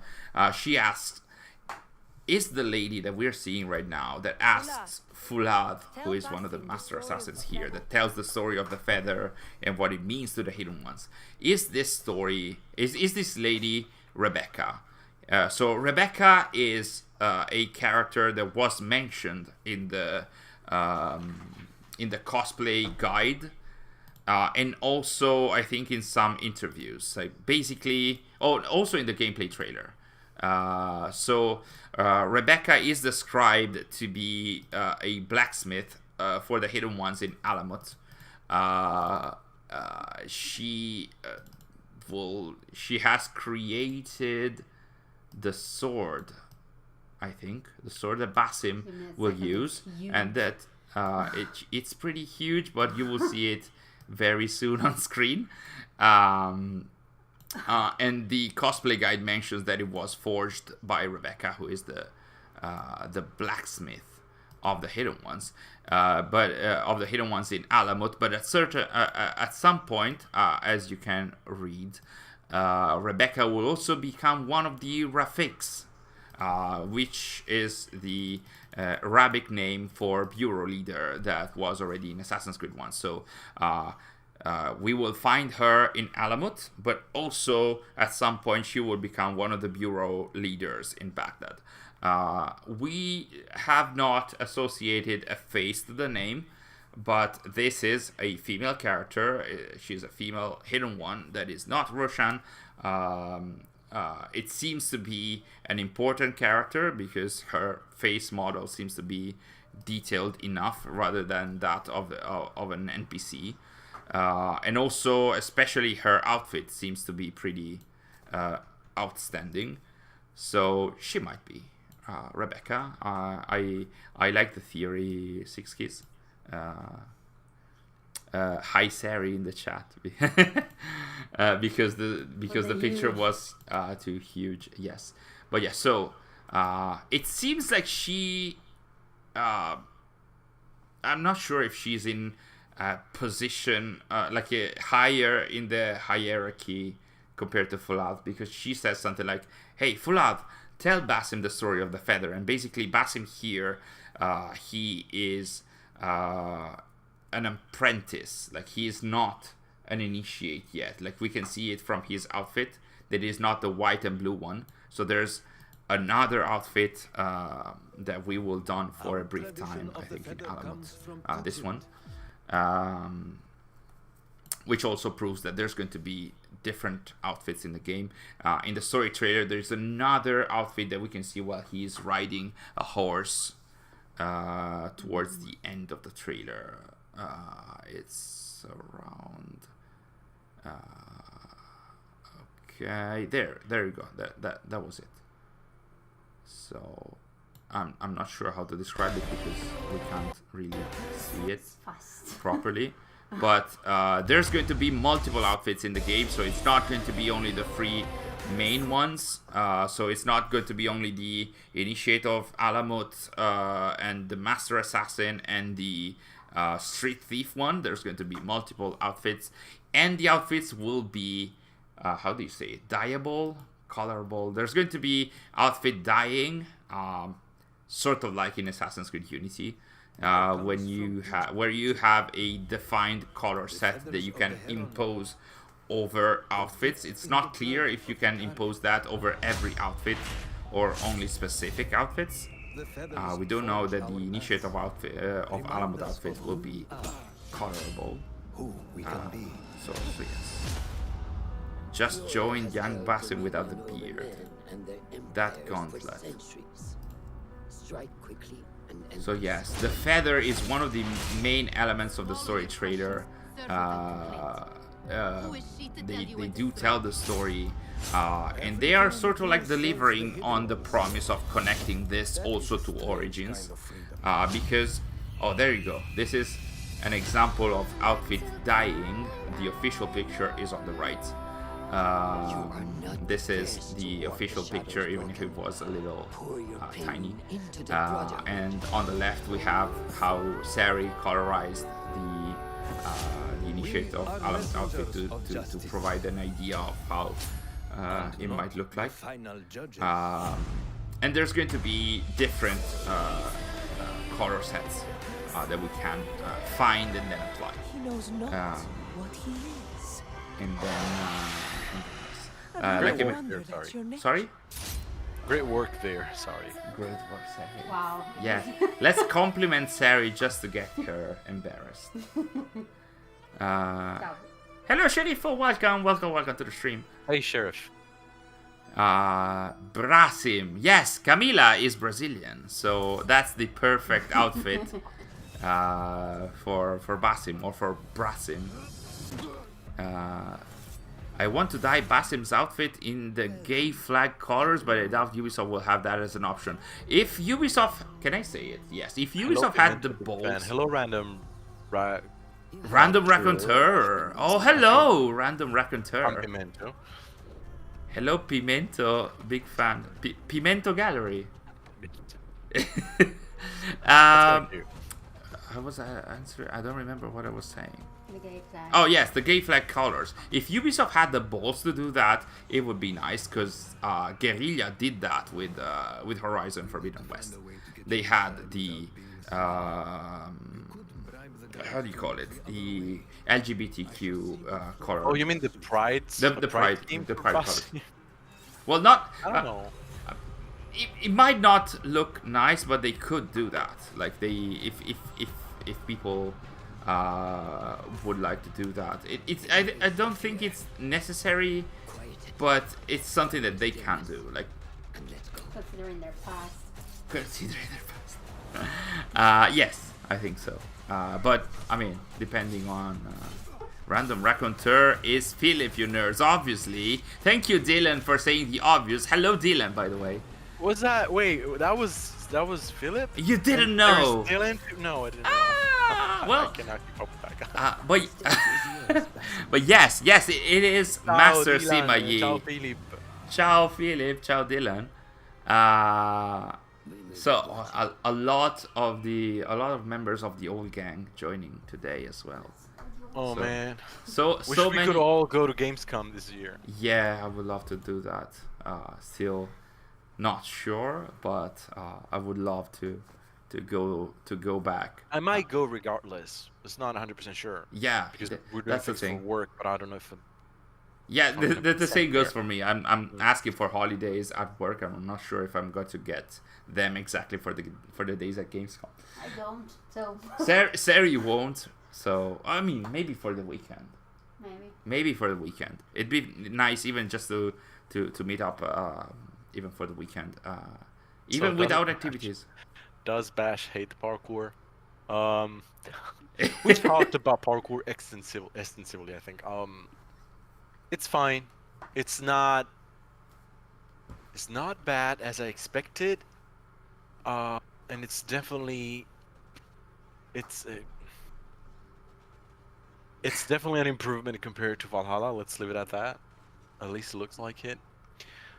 So yeah, I would hate it. I would probably be upset and hate it if this next Assassin's Creed game was going to be like another Viking simulator for another cool thing, or another Spartan simulator, you know. But this seems to be an Assassin's Creed game, and I'm pretty content with the fact that they are doing an Assassin's Creed game with what they were giving, because I don't think they had much of a choice when it comes to this whole engine and stuff. So I don't hate it.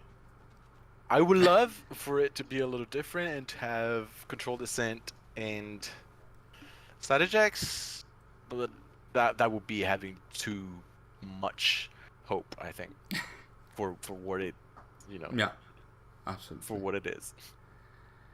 Speed it up, add ejects, and I'll be satisfied for our current time, says Sheriff. Mirage looks decent. It would be great if they sped it up a little bit. Not too much, because if you speed it up too much, it's gonna show and it's gonna look weird. Yeah. Kind of like when you do parkour with a child skin, like Camo, for example, it looks super weird. Yeah. So I wouldn't speed it too much, but if it was a little bit faster, that would be great. Dasha is complaining. I don't know why, but like, I guess she doesn't like the parkour in Mirage as well. Who's complaining? Dasha? Dasha. She's my sister, so she was like, makes sense. She's like, tell the truth, you hate it. Oh man, like Seema said, hopefully next year, and I am 100% sure that's ironic, because so many fans say hopefully next year, every single year, and parkour is very much like it has been this very similar to itself for 5 years now, 6 years now. Basim looks too damn stiff in his movement, as shown so far. Yeah, that's true. Yeah, absolutely agree. Poof and I'm gone. Bayek is more agile, so it fit his being. I want to know, what role will Ali ibn Muhammad have in the game? So Ali ibn Muhammad is the leader of the Zanj rebellion. So the historical context in here, the historical main event that we'll see in Valhalla is this rebellion called the Zanj rebellion. It's a rebellion of African slaves that have been deported by the Abbasid Caliphate to work in the salt mines around Baghdad. And there is unrest, as the narrative director mentioned as we go forward, in Baghdad. And it's not just unrest; it's a proper rebellion that is going to happen in Mirage at this time. And this is how things should be. If you ask me, if you show me a trailer for an Assassin's Creed game, and you say the word stealth and rebellion, like revolution, yeah. You can hear already Lord singing in the background, basically. So it's kind of funny though, how assassins at the end of the day, especially the ones who operate during revolution, their job is to bring order. In a way, yes. I mean, they are going against the established control. They are bringing a new order in a way. They're trying to bring, free will, but I mean, I think that Sima Yi in the chat would say that the assassins are bringing chaos, or they are fighting for chaos, as a long-running joke. But anyway, like the Sary got to the frame where we see Ali ibn Muhammad, the leader of this rebellion that is taking place in Baghdad, against the Caliphate, against the Caliph. Is he like our Yusuf, our Apollodorus? Not really. Like he's not he's not part of the Hidden Ones. He's the leader of this rebellion. He's an actual historical character. He's working with the Hidden Ones as far as we know, but he doesn't share the creed in that he's another character that is telling Basim, you are blindly obeying to what they are telling you to do.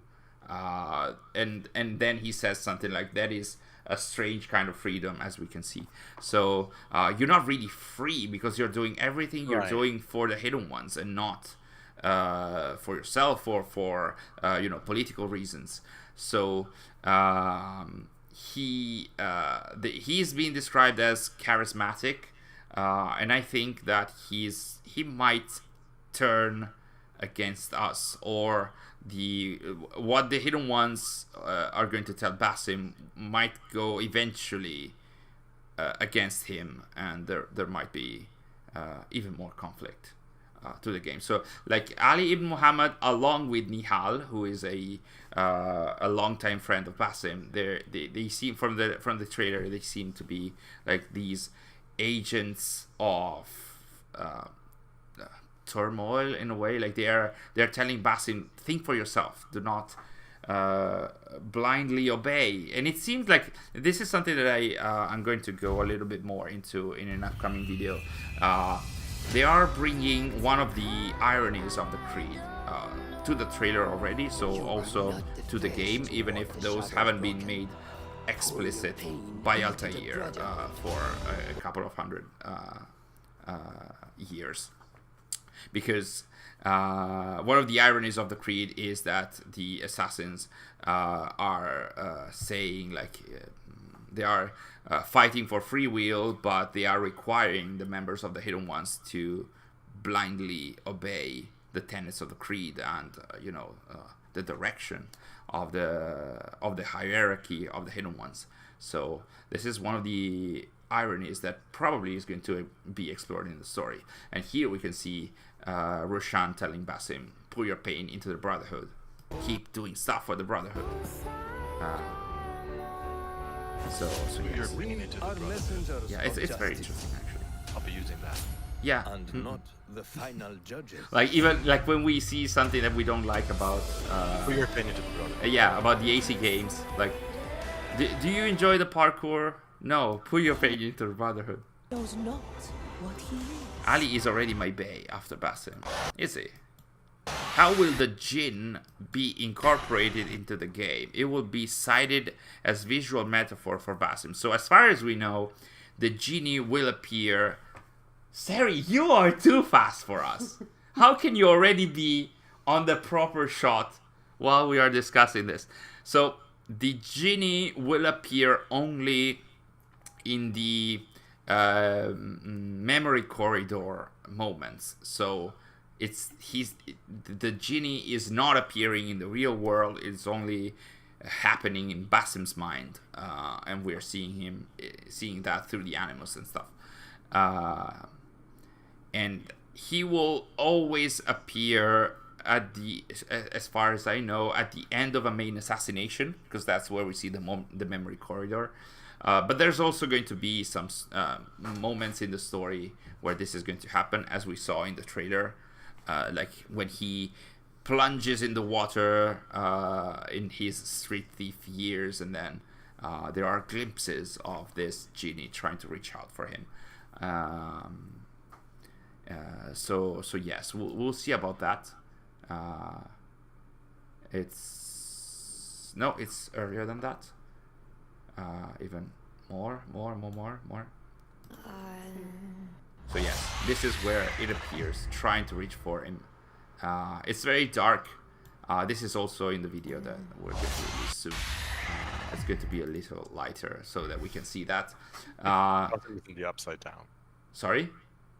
A 6 key says Basim is in the upside down. Oh yes, pretty much, yes. It does feel, it is so very similar to Valhalla in that you are in this dimension within the sage's mind, where there's this other being, like it's portrayed as another being, but it's part of yourself, it's part of the sage, and it can be the personification of a feeling or of a memory or anything connected to the memories of the original Isu, who in this case is Loki. But this is not Loki per se. Like it's been already confirmed that this is not Loki, as far as I know.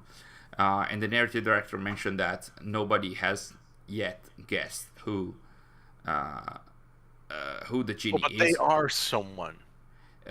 Or they might represent something. So what the narrative director said is, we love the theories that you have shared, but nobody has guessed what or who the genie is or represents. So it's kind of interesting. And in the upcoming video, we're going to share a theory by Sary. Not by me, but it's going to be a theory by Sary. I absolutely adore the fact that there isn't any mystical storyline like Asgard. Yes, there's not going to be anything game. like that. Sure? Sorry? You sure? Yes, we are pretty sure, unless they change what they said. But yeah, we are pretty sure in that the magical, quote-unquote magical elements in here will be mostly made up of the genie, and I mean, there might be artifacts and first civilization stuff, but that's not magic. It's more like pseudo science or something like that. There is a side mission that you can get through the pre-orders called the 40 Thieves, which is connected to Alibaba and the 40 Thieves. Alhamdulillah. If I said that right. Yes. Alhamdulillah. That is, praise be the God, I think, if I'm not mistaken. So that's what you look like. Cool, nice to meet you. Hey, Gabriel. Oh, that's all they said, Alhamdulillah. What? Our tradition of the feather comes from Egypt. What is the Arabic heaven? The feathers of the heron were dipped in the blood of A the jinn with... but yeah, we'll share a theory about what the genie is. Remind us of who we are. Oh, you already have it, but you're not sharing it because it's in a video that is coming out, so you don't want to bring pretty it much, surprise. yes. And it's not a theory by me, it's a theory by Sary. It's one of the first theories by Sary that we're sharing on it. It's not really a theory. I just think it is like that. I don't have any proof. That counts as a theory. Who is she to tell you But yeah, what's right? probably tomorrow Everything you or do the day serves after the hidden tomorrow. ones. That is a strange kind of freedom. And it's a theory based on the aesthetics, like we're seeing. That this is not just a monster, like it has a headdress and the hands can be seen in a way. So we'll see. Peace be upon you. Okay. We are messengers. Jin is of going to justice. be another Isu, being not Loki. It could be another, says Poof and Angon. Maybe. Could be. It could also represent a feeling. There's a theory shared by Declan from Let's Talk Assassin's Creed, the podcast, that mentioned that the genie could represent the pain. Because the trailer is not all about the pain, but there's a chunk where Roshan talks about, pouring the pain into the Brotherhood. I think Declan mentioned something like the genie is what ties Basim to Loki's memories, and it's this huge pain that grows as it goes on, and at a certain point he can't hold it anymore, and then he I'm not sure if it's here on the Sary is looking at there we go. No, it's not here. Should be there we go. He said something like the Jinn. I'm reading it. The Jinn is 100% not Loki. Instead, it's the anchor that draws them together. Look at Eivor and Odin. They had no common ground, and they were separated. Whereas Basim's grief and pain could be a symptomatic cause to Loki. Roshan in the story trailer asks Basim to pour his pain into the Brotherhood, and there's another mention of him not being the broken one to walk, the only broken one to walk the shadows. So what if life as a street thief has filled Basim with grief and pain from losing friends and family? That grief that manifests as the genie, something that will follow and eat away at Basim. Loki's consciousness could offer a way to defeat the genie and free themselves. So in this theory, it's more like Basim and the memories of Loki team up together against the pain that Basim has. Very nice. It's a very nice interpretation, because it's not like this is just a character with a mythological coating, but it's more an introspect. How do you say? Like it's more something inside of Basim. That would be super interesting, actually. Since they started showing the issue with whatever god the main character's culture has, I believe they're only gonna make more ACs with fantasy elements. We'll see about that. I think that we're gonna have a good idea of that with Red, not with Mirage, because Mirage is very much aimed at longtime fans and the original Assassin's Creeds, and they did not have a lot of magic elements. But the way forward is not shown through Mirage. The way forward will be shown through Red. And it is through Red that we're gonna see if we're gonna delve into magic environments and stuff again. We're gonna see if the devs at Ubisoft Quebec are going to delve into the Asian and Japanese mythology as Speaking of Red, yeah. do we want to move on to the other footage? Nexus and Jade? Yes, because we have been discussing a lot of Mirage, but we wanted to also get a bit more into the other announcements at Ubisoft Forward. Yep. So, Sebastian, what would you like to go with first? Let's do Jade first. Let's do Jade first. I am very excited about this, to be honest. I'm excited about Jade as well. Absolutely. Even if I wasn't a fan of Odyssey, and this based on the looks, it just looks a little bit too magical, especially during fights, and I'm not quite sure what's going on with the rope. The animation, the upcoming animation is of him approaching the door is based on the leaks and the videos that have been shared. This is going to play very much like Odyssey. It looks beautiful. It looks beautiful for to be a mobile game, because this looks amazing. To be this is like the magical stuff that is very Odyssey. It does look very Odyssey. It's going to feel very Odyssey-like. Can you go over? No, let's skip the cinematic. Can you go over the shots of the environments? Yes. And can we pause and take a look at? Oh yes. Let's pause for each of them. Look at that. It does feel like this is an entire. World. It's like a mix between. It's like a mix between Immortals and Odyssey. Yeah, it seemed a little bit more cartoony than we are used to in it's most fine. AC But it's fine. I'm okay with stylized graphics. Oh yeah, it's fine. I mean, we have played the Chronicles games and they were fun. I hope in Hexa will be playing as an assassin woman who people. I hope in Hexa. Oh, I would love for Hexa to be like that, and also I don't know if everybody's gonna hate me for this, but I kind of want Hexa to be linear, kind of like God of War kind of game. Same. Completely story driven, no open world at all, just like sections that you can just go through. It could be. That'll be. Because they change. The few things that they mention about Hexa is that it's going to be like a super fresh approach. So it's something that we haven't seen in AC yet. And it's taken many years to accomplish. Like rumors are talking about 2025 or 2026. So it could be something completely different. It might be story driven. We'll see, because there's going to be a narrative team for that as well. Poof and I'm Gone is asking, what century will AC Jade take place in? It's going to take place in 215 BCE.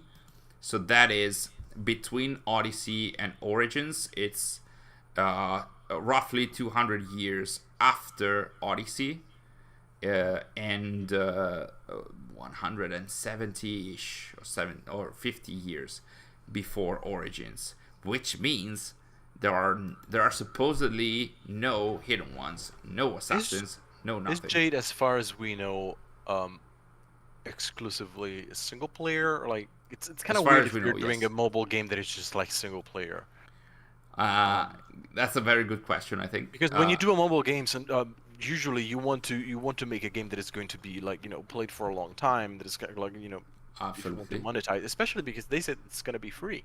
Yes, How- they did say that. Clement how- said that. So it's going to be free, which means there's going to be monetization tied to it. There's going to be probably a lot of microtransactions.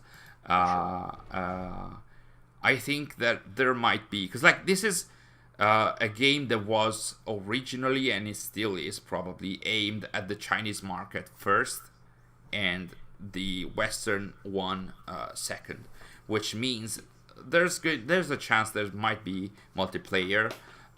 There is character creation at the beginning, so this is the first game where we create our own character, which means I would very much imagine there's going to be both male and female characters with different, face and physical traits and whatnot. It has been mentioned that we are going to play as an adoptive son or daughter of Wei Yu, who is one of the legendary assassins from the Monterey Journey Sanctuary. So that's a strong tie to Assassin's Creed 2.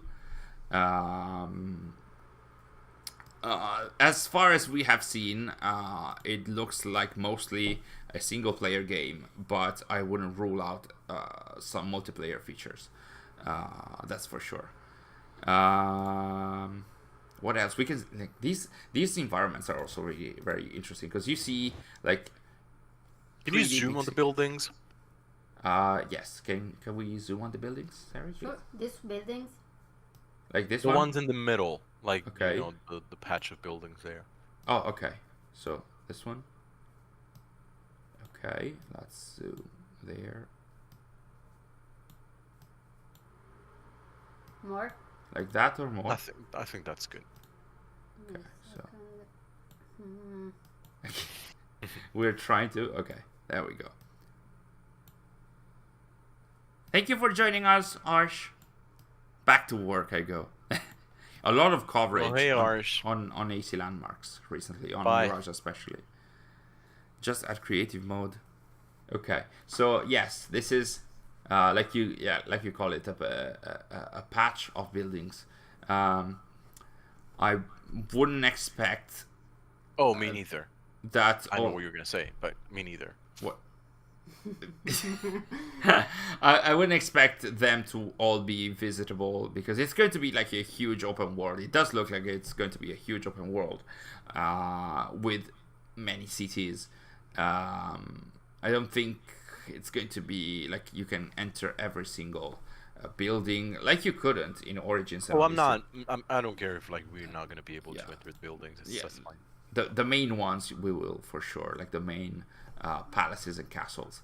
I am very much into this game, both because it's in China and I'm super interested in the political but also philosophical aspects that many stories set in China and Japan usually bring with them. And this might also have ties to the already existing transmedia and stories about China. So especially about Wei Yu and what we know. A lot of which are not canon, if I remember correctly. Well, some of them are. Like the Assassin's Creed Dynasty manhwa is canon. It's set many centuries after. Also, this you stuff. cannot convince me that this guy is Arno, is Asian Arno, because the very first trailer that we saw, the face was just literally Arno. Oh yeah, it was Asian eyes. Arno. And obviously because this is a presentation trailer for Assassin's Creed, for an Assassin's Creed game, he is donning robes with a hood and stuff, meaning that you can have that, but if it's like Odyssey, I would expect it to not only have assassin-y outfits, but also more warrior-like stuff. And because we see, and we can see even later, some of the attacks are more magic-like. I think that also the outfits and the visuals will be more along the interpretation of Odyssey. So we will probably see some more in-your-face kind of outfits, probably. I would expect that. It seems like there's going to be multiple weapon types, which is not going to be the case in Mirage, for example.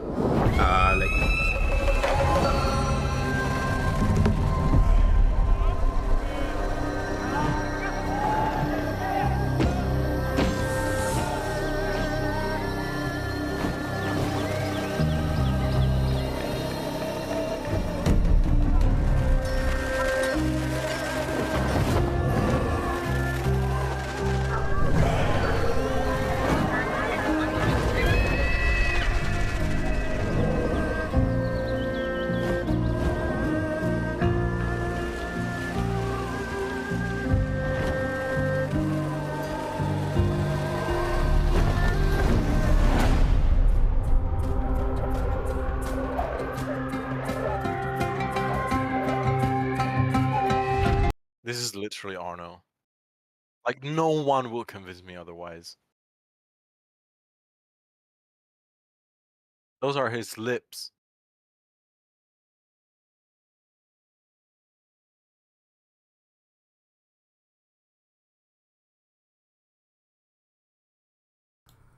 Ain't no AC without hidden blades. Well, Codename Jade will be proof for that. Odyssey was proof for that. I mean, even though at some point it had a hidden blade, but... So yes, Codename Jade, there's going to be a closed beta soon. We don't know yet, but they have opened a lot of social media for Codename Jade. Marco, you're muted, they said. Am I muted? Sary, did you mute me? Am I muted? Hello? No. Can you hear me? Yes? No? Maybe? Hi, Marco. Welcome back, Marco. Okay, so, good.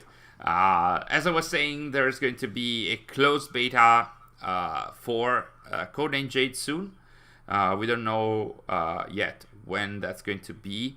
But in the meantime, they have opened a lot of social media for Codename Jade. So there's Twitter, Facebook, Instagram, and a Discord server. You're not muted anymore. Okay, thank you guys.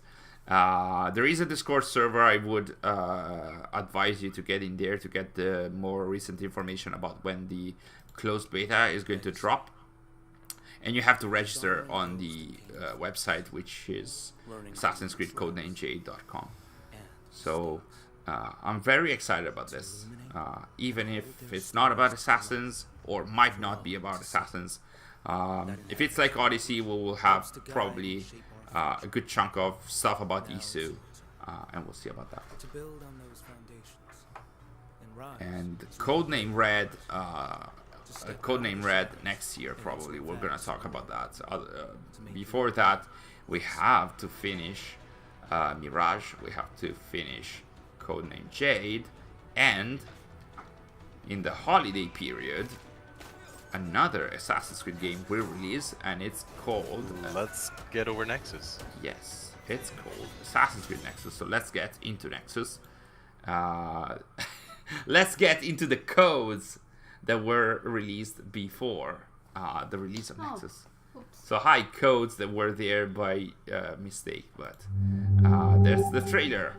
So Assassin's Creed Nexus is going to be a VR game releasing for the MetaQuest platforms. I literally screamed when I saw Connor's axe. Yeah, I'm very surprised. I mean, there were rumors and leaks that mentioned Connor, Cassandra, Ezio, and they also mentioned Hatham Kenway, who supposedly was cut from the game. And this was Connor, and this is Cassandra. Yes. And these are Connor and Cassandra. Like, that Connor is Connor, and that Cassandra is Cassandra. Yes. I don't know who this guy is. Ah! This Ezio is not Ezio. I don't know who this is. I got it now.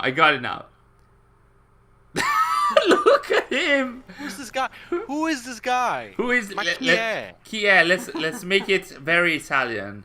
Can you put your hands here as well? No, Who is proprio, this ragazzi. guy? Un'altra persona completamente. Who is this guy? Let's zoom in on his face. Let's move on. Like Andy Reloads described him today, he's an Ezio cosplayer. Nothing more than an Ezio cosplayer. I don't know why they went for this. Shoot the flying demon. Yeah, shoot him, please. But yes, if these are actually the visuals for the game, it's not that bad actually. And it will bring the feeling probably of actually, you know, doing assassination with a hidden. That looks so silly though. Yeah. Wait. If you look at it from the outside, it looks very silly. Like I can't really see some Guarda fans. che tamarro Ezio, scusate. Sorry. I think that we can really finally have some AC fans do what they did in that Xbox trailer that they did for April's Fools. Six Keys, right? That's not Ezio Auditore di Firenze. Questo è Ezio Auditore de La La La. De La La La. Is it Giovanni? Maybe. It looks a little bit more like Giovanni than Ezio, for sure. Did anyone see in the Trackmania trailer crossover the card doing the Leap of Fate? Yes, I did see that. And Yeah, we don't want to think about it. I wish. Cassandra here. Yeah, Cassandra looks okay. And Clémence Nogri, the creative director for the Odyssey portion of the crossover with Valhalla, she put the attention on the fact that Cassandra is wearing a hidden blade, because this is 20 years after the events of Odyssey, I think. I don't think we can see it in the trailer. There is So the events of Nexus are canonical events, like are they should be. Is Nexus going to tell a story or Yes. multiple stories that are going to be like? They should be canon, because it also will have a modern day portion. Which Shut up. yes. Shut up. We're not sure if Jade, codename Jade, will have it. We're not actually sure about that. But it was already mentioned that we are something like Abstergo operators that are working secretly for the assassins. So we go in the Animus. There it is. Thank you, Sary. That's on the left arm. We can see the hidden blade. So these should be canon stories. We'll see when they are actually out. Cassandra looks beefier, says Steven. Ezio a casa. Ezio a casa. Ezio a casa. Abbiamo Ezio a casa. Ezio at home. But yes, you can see it in a different shot. The hidden blade, you can see that. So I think they also, I don't think that they added the hidden blade for story purposes, but more because if Ezio can perform an assassination and Connor has the hidden blade to perform the assassination, it would feel weird to play as Cassandra and not be able to assassinate. So I think that's the actual reason, because It was probably just practical reasons, yes. As you mentioned earlier, gameplay comes first always. So Yes. It's games after all. Story later. She looks amazing. And him? What about him? Look at that face. There is something wrong with everything. That nose is so huge. It's like a Renaissance-like window. It's like it. I'm sorry. I'm sorry if I'm sorry for whoever worked on this Ezio. Yeah, it's just that we're used to Ezio's face from all the games. Let's go on. Yeah, let's move on. Even the outfit is not really Ezio's one. Like it's. I think they tried to make a mix between Revelations Ezio and Brotherhood Ezio but it looks more like a mix between AC2's Ezio and Brotherhood Ezio. Yeah, exactly. we're in Venice. Why are we in Venice? Is this going to be? Are we going to go back to Venice? Yes, supposedly. I don't. You did write the synopsis, but you don't recall at No, all. Marco. I do know that Cassandra's story happens 20 years after Connor's story is between the events, like within the events of AC3, and I'm not sure about this one for Ezio. Like, what is that color? He That doesn't have a color out of the hood. Like, he has I it have no inside the idea. hood, not out. I have no If I idea. remember correctly. It- I don't know. It looks. You know what it looks like? It looks like an outfit out of Assassin's Creed Discovery. That's what it looks like. Maybe. Could be, I guess. Do you want to know? I will have to do research. Early adventure. There's a lot of Italians in Argentina. I know. You embody Ezio 2 years after his adventures in Rome during Brotherhood. So this is after Brotherhood, and he goes back to Venice. You reunite with the Auditore family and old friends such as Leonardo da Vinci as you discover an untold chapter of Ezio's full... I was really... Sorry. I want to see Claudia again. Oh. I might get Interesting. VR just for that. For Claudia? I mean, for parkour, but yeah. Claudia as well.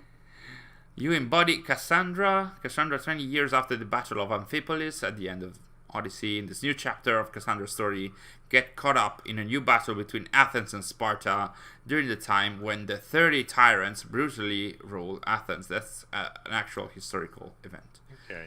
And as for Connor, who is deliberately named Connor Kenway on the website for Nexus, in Assassin's Creed Nexus VR, you embody Connor as he's contacted by Achilles, so that's before the end of the game, to rescue an imprisoned Son of Liberty in Boston. This seems very generic. In this brand new adventure, get caught up in a world of espionage, intrigue, and betrayal.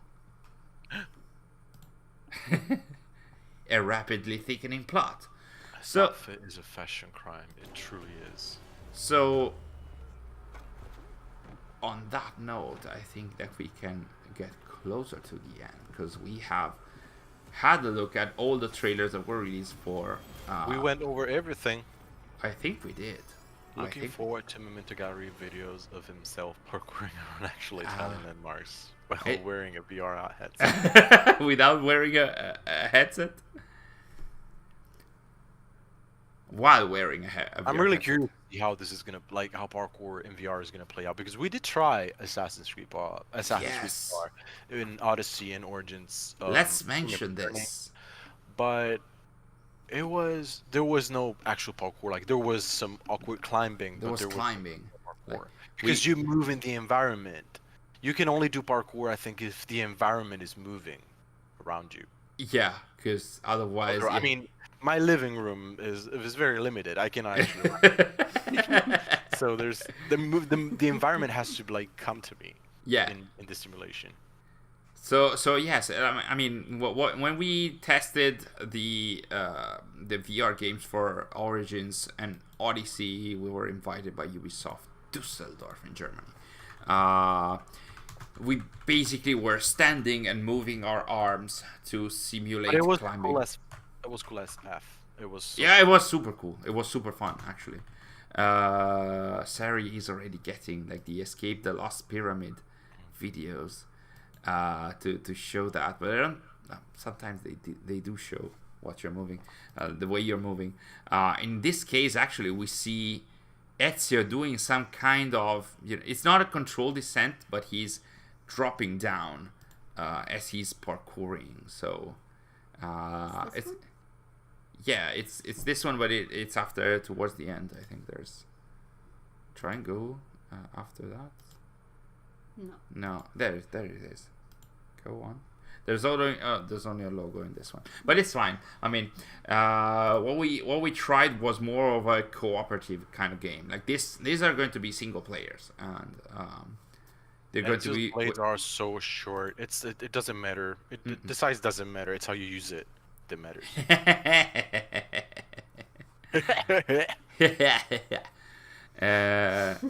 But yes, I think that this is the proper joke on which we can end the stream.